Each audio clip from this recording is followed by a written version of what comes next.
Hello and hi everyone, welcome to Focal IAS. समीक्षा अधिकारी, सहायक समीक्षा अधिकारी काफ़ी दिनों से चर्चा में बना हुआ है और चर्चा का विषय आगे भी रहने वाला है।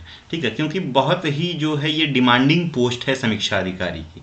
डिमांडिंग इसलिए कि कुछ लोग तो इसको पीसीएस से भी ऊपर रखते हैं। रीज़न बीइंग क्योंकि ये आपको एक लखनऊ में परमानेंट सेटल्ड जॉब मिलती है और work life is very good.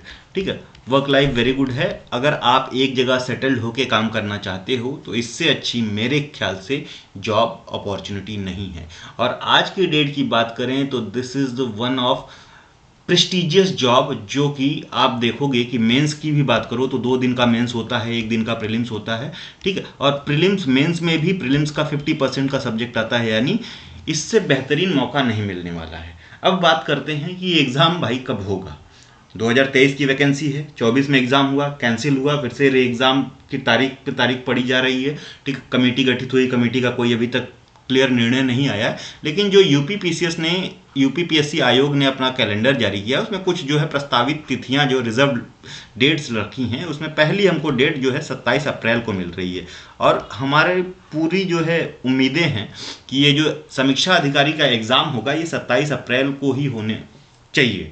ठीक है, 90% चांसेस हैं कि ये इस डेट पे होगा। रीज़न बीइंग क्योंकि ऑलरेडी बहुत डिले हो चुका है इस वैकेंसी को। आयोग भी चाहेगा कि जल्द से जल्द ये वैकेंसी क्लियर हो। उसके बाद ठीक है, दूसरा जो है 4 मई है और 11 मई है। तो ये 3 डेट हैं, देयर आर 3 डेट्स, 27 अप्रैल, 4 मई, 11 मई। ये डेट्स आप मान के चलिए कि इन्हीं डेट्स के बीच में पीटी होगी। और आपको क्या मानना है, तो 27 अप्रैल आपको निश्चित डेट करके चलनी है, क्योंकि 27 और 4-11 में बहुत ज़्यादा अंतर है नहीं। ठीक है, तो आपको प्रिपेयर होकर चलना है, अपनी मानसिक स्थिति इसी हिसाब से बनानी कि 27 अप्रैल को समीक्षा अधिकारी की प्रारंभिक परीक्षा होनी तय है। आगे बात करते हैं, क्या रणनीति होनी चाहिए। अभी तक बहुत टाइम मिला है, बहुत लोगों ने ढंग से बहुत प्रिपरेशन किया है। आगे क्या करना चाहिए कि इसमें जो सफलता है समीक्षा अधिकारी में, जो सपना सबका रहता है काफ़ी लोगों का कि समीक्षा अधिकारी बनना है लखनऊ सचिवालय में, ये कैसे साकार होगा, उसके लिए क्या रणनीति होनी चाहिए। तो रणनीति यही होनी चाहिए, बहुत कुछ जो है बम्पर ये वो नहीं है, रूल्स और रेगुलेशंस नहीं है। आपको एक सिंपल सा टाइम टेबल फॉलो करना है और अपने आप को अभी से बाध्य करना होगा। बाध्यता एक नेगेटिव टर्म लग सकता है, लेकिन ये नेगेटिव आपके प्रिपरेशन के हिसाब से नहीं है। अपने आप को बाध्य करना होगा कि हमको इतना टाइम डेली का देना है, मीन्स अपने आप को मैनेज करना होगा। टाइम मैनेजमेंट आपको सीखना पड़ेगा ये प्रारंभिक परीक्षा क्लियर करने के लिए, क्योंकि ये जो प्रारंभिक परीक्षा है ये उतना ही काम करेगी आपके मेंस की परीक्षा में। और अभी इतना समय नहीं बचा है कि आप मेंस का आंसर राइटिंग वगैरह करो। ठीक है, एस्से की प्रैक्टिसेस करो, भूल जाओ वो सारी चीज़ें, अभी तक बहुत टाइम मिला है। और आगे भी पीटी के बाद आपको एटलीस्ट 2 महीने का टाइम मिलेगा। तो 50% तो आपका प्रीलिम्स जो है मेंस में ही आता है, तो 50% ही तैयार करना है, ये मान के चलिए। तो अभी हमारा जो मुख्य लक्ष्य होना चाहिए वो होना चाहिए हमारी प्रारंभिक परीक्षा, जो कि हम मान रहे हैं 27 अप्रैल 2025 को होनी है। अभी प्रारंभिक परीक्षा कैसे क्लियर किया जाए। ठीक है, तो बहुत ज़्यादा टफ टाइम टेबल आपको शेड्यूल नहीं बनाना है कि नहीं ऐसा शेड्यूल बना दिया कि हम उसको फॉलो ही नहीं कर पा रहे। तो एटलीस्ट यू शुड डिवोट, आपको कम से कम 4 घंटे जो है जनरल स्टडीज़ पे, जीएस पे और 1 घंटा हिंदी पे डेली देना है, इंक्लूडिंग संडेज। ठीक है, 15 दिन में 1 संडे आप ऑफ ले सकते हो। ठीक है, ये यानी 5 घंटे का आपका डेली डेडिकेशन चाहिए। 5 घंटे के बाद आपको जो करना है करिए, लेकिन ये जो 5 घंटे का डेडिकेशन होना चाहिए ये बहुत ही सीरियस डेडिकेशन होना चाहिए। Means in this 5 hours you are doing nothing. अभी 5 घंटे को 2-2 घंटे में डिवाइड कर लो, बीच में 1 घंटे का ब्रेक ले लो, वो आपका है कि आप कैसा टाइम टेबल फॉलो कर पा रहे हो। लेकिन ये 5 घंटे का सीरियस डिवोशन, डेडिकेशन होना चाहिए। अब जो है हमने तो बात की कि परीक्षा कब होगी, इसके आगे कुछ और बात करते हैं कि प्रीलिम्स कैसे क्लियर होगा, क्या करना चाहिए, क्या रणनीति होनी चाहिए और मेंस के लिए क्या करना चाहिए। तो आगे इसके लिए हम जो 2023 वाला एग्ज़ाम है उसका 2024 में परीक्षा हुई, हमको पता है। ठीक है, जो कि एग्ज़ाम कैंसिल हो गया। अब भी जो हमारा री एग्ज़ाम होना है। ठीक है, री एग्ज़ाम होना है। तो इसमें पहले भी हम सेक्शन वाइज क्वेश्चंस देख चुके हैं कि कौन से सेक्शन से कितने क्वेश्चन आए। अभी जो ये रिसेंट पेपर है, एक इस पेपर को एनालाइज करिए, आप इसका एनालिसिस करिए, प्लस जो पीसीएस का, इसमें क्वेश्चन मत एनालाइज करिएगा कि कहाँ से कितने क्वेश्चन आए। पीसीएस 2024 का जो एग्ज़ाम हुआ इसका पैटर्न एनालाइज करिए, थीम एनालाइज करिए कि यूपीपीएससी आयोग किस तरह के प्रश्न पूछ रहा है। और अगर पीसीएस का आप प्रीलिम्स का पैटर्न एनालाइज करते हो, थीम एनालाइज करते हो, तो आपको समझ में आएगा कि नॉन सीरियस स्टूडेंट्स की जगह नहीं है। ठीक है, तो ये 2023 वाले का जो है वर्गीकरण है, ठीक है, क्लासिफिकेशन है कि कौन से सेक्शन से कितने प्रश्न पूछे गए। तो करंट अफेयर से हमको इस बार थोड़ा कम प्रश्न दिखे हैं, टोटल 22 प्रश्न पूछे गए करंट अफेयर से। ठीक है, ज्योग्राफी से, अच्छा कोई सब्जेक्ट आप जो है अभी इतना टाइम है 80 दिन के आसपास है, तो आपको एक जो है कॉम्प्रिहेंसिव स्टडी प्लान बनाना है। कैसा? कॉम्प्रिहेंसिव, की सारी चीज़ें कवर हों। आप ये नहीं कहो कि पॉलिटी से कम प्रश्न आते हैं तो we can avoid this thing, या इकॉनमी को अवॉइड कर सकते हैं, नहीं, एक नंबर आपको अवॉइड नहीं करना है, इस हिसाब से आपकी तैयारी होनी चाहिए। ठीक है, तो एक कॉम्प्रिहेंसिव स्टडी प्लान होना चाहिए, 80 दिन के आसपास हैं। तो 22 प्रश्न आए करंट अफेयर से, जो कि अमूमन 30 से 35 प्रश्न हुआ करते थे। ठीक है, यूपी करंट अफेयर जोड़ देंगे और इकॉनमी के जो करंट अफेयर जोड़ देंगे तो 30 तक पहुंच जाता है। ठीक है, ज्योग्राफी में इंडियन ज्योग्राफी से सबसे अधिक प्रश्न पूछे गए, जो कि 15 थे।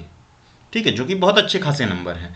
वर्ल्ड ज्योग्राफी से 6 प्रश्न, इन्वायरमेंट से 1 प्रश्न, टोटल 22 प्रश्न। और इसी में पॉपुलेशन ज्योग्राफी, ठीक है, पॉपुलेशन जियोग्राफी और एग्रीकल्चर, ये भी तो जियोग्राफी का ही पार्ट है, जोड़ दिया जाए तो 5 प्रश्न और हो जाते हैं, यानी 27 प्रश्न जियोग्राफी से पूछे गए, जियोग्राफी, इन्वायरमेंट, एग्रीकल्चर वगैरह से मिला के। ठीक है, अब यहाँ पे आपको केमिस्ट्री नहीं दिखेगी, केमिस्ट्री के प्रश्न नहीं दिखे। फिजिक्स से सबसे अधिक 12 प्रश्न, बायोलॉजी से 3 प्रश्न। और यूपी पीसीएस की अमूमन आदत है कि वो बायोलॉजी से ज़्यादा प्रश्न पूछता है, लेकिन इस बार फिजिक्स से ज़्यादा प्रश्न दिखे हमको। ठीक है, बायोलॉजी से 3, पॉलिटी से ये रिमार्केबल चेंज है कि 10 प्रश्न दिखे, तो हम पॉलिटी को भी इग्नोर नहीं कर सकते। लेकिन पॉलिटी को हमको पूरा एकदम सब कुछ नहीं पढ़ना है। तो हमारी जो क्लासेज चल रही हैं उसमें मैं बताऊंगा कि आपको लक्ष्मीकांत से ही पढ़ना है, लेकिन बहुत जल्दी, यानी 5 दिन के अंदर, 4 दिन के अंदर वो पॉलिटी आपकी कवर हो जाएगी। तो वो कौन कौन सा सेक्शन है पॉलिटी में जिसको हमको हिट करना है वो हम देखेंगे। नाउ मॉडर्न, एंशिएंट और मेडाइवल हिस्ट्री मिला के 20 प्रश्न पूछे गए और सबसे ज़्यादा मॉडर्न से आए। ठीक है, इसमें 6 प्रश्न जो थे वो नेशनल मूवमेंट से थे, और नेशनल मूवमेंट के पहले के 4 प्रश्न थे मॉडर्न से। 6 प्रश्न एंशिएंट इंडिया से थे और 4 जो है मेडाइवल से थे। यूपी जीके से 9 प्रश्न पूछे गए, जो कि बहुत अच्छा खासा नंबर है। तो यूपी जीके आरओ के लिए, पीसीएस में आप यूपी जीके इग्नोर कर सकते हो, लेकिन आरओ के प्रीवियस ईयर पेपर उठा के देखोगे तो यूपी जीके के अच्छे खासे प्रश्न आते हैं। यूपी जीके से 9 प्रश्न, यूपी के करंट अफेयर से 2 प्रश्न और यूपी बजट से 1 प्रश्न, टोटल 12 प्रश्न पूछा गया। ठीक है, तो एक बार के लिए आप यूपी का करंट अफेयर अवॉइड कर लो। ठीक है, लेकिन वो भी बहुत ज़्यादा होता नहीं है, एक दिन में हो जाता है, तो कुछ भी अवॉइड करने की एज सच आवश्यकता नहीं है। एक बार कभी ऐसा था कि पॉपुलेशन जियोग्राफी से, यानी सेंसस वगैरह से 11 प्रश्न पूछे गए थे, लेकिन इस बार कम रहा। रीजनिंग और मैथ से अमूमन 20 प्रश्न पूछे जाते थे, लेकिन 13 प्रश्न आए। इकोनॉमी से 7 प्रश्न आए, ज़्यादातर करंट अफेयर एप्लीकेशन बेस्ड प्रश्न थे। इंस्टीट्यूट और उनके सेंटर से 2 प्रश्न, मिसलेनियस 10 प्रश्न। तो ये है आपका पूरा का पूरा ब्रेकअप, और इसमें हम कुछ भी नहीं छोड़ सकते।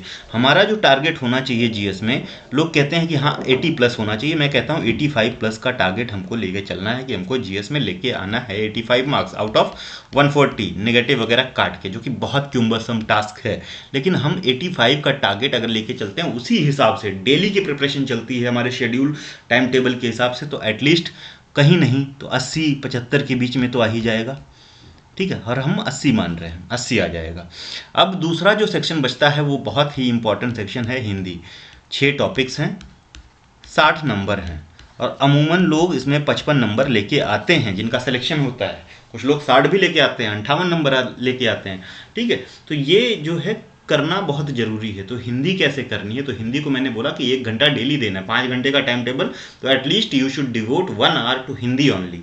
और एक दिन में सिर्फ 1 टॉपिक, यानी 6 टॉपिक में से आपको एक हफ्ते में 6 दिन आप रख रहे हो अगर, तो हर दिन 1 टॉपिक, फिर अगले वीक वही रिवीजन शेड्यूल चलेगा। ठीक है, पीवाईक्यू देखिए, ठीक है, हिंदी फॉलो करिए। ठीक है, और हिंदी के लिए बहुत अच्छे अच्छे चैनल हैं। एक चैनल मैं रिकमेंड कर रहा हूँ आपकी, अमरनाथ सर की हिंदी की क्लासेस है, वहाँ से देख सकते हो। बाकी हमारी जो क्लासेज चल रही हैं उसमें भी हिंदी है, लेकिन ये अमरनाथ सर वाली हिंदी की क्लासेस बहुत ही ब्रिलियंट क्लासेस है।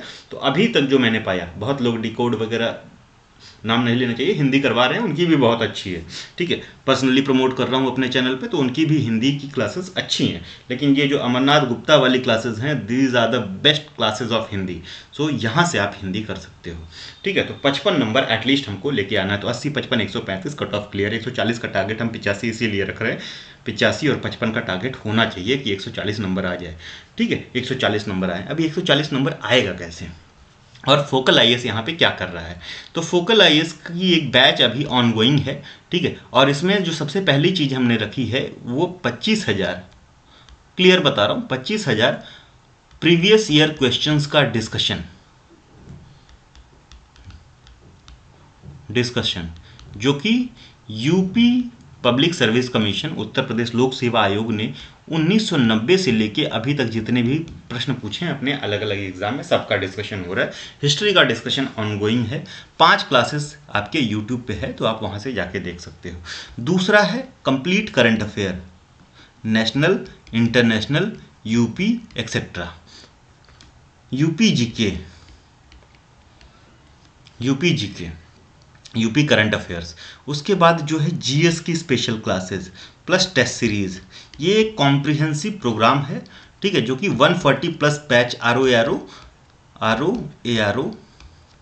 140 प्लस बैच के नाम से है, ठीक है। अब ये जो वीडियोस होने वाली हैं, जो इन पे वीडियोस रिकॉर्ड होंगी, ये videos will be all together free, ठीक है। वीडियोस जो हैं ये फ्री होंगी, वीडियोस का कोई चार्जेस नहीं है, वो फ्री ऑफ कॉस्ट आपको यूट्यूब चैनल पे मिलेंगी। But here is some crux, अगर आपको ये क्लास के बाद डेली हैंड आउट मिलता है प्लस पीडीएफ्स अलग से दिए जाते हैं, करंट अफेयर वगैरह की बुकलेट मिलेगी,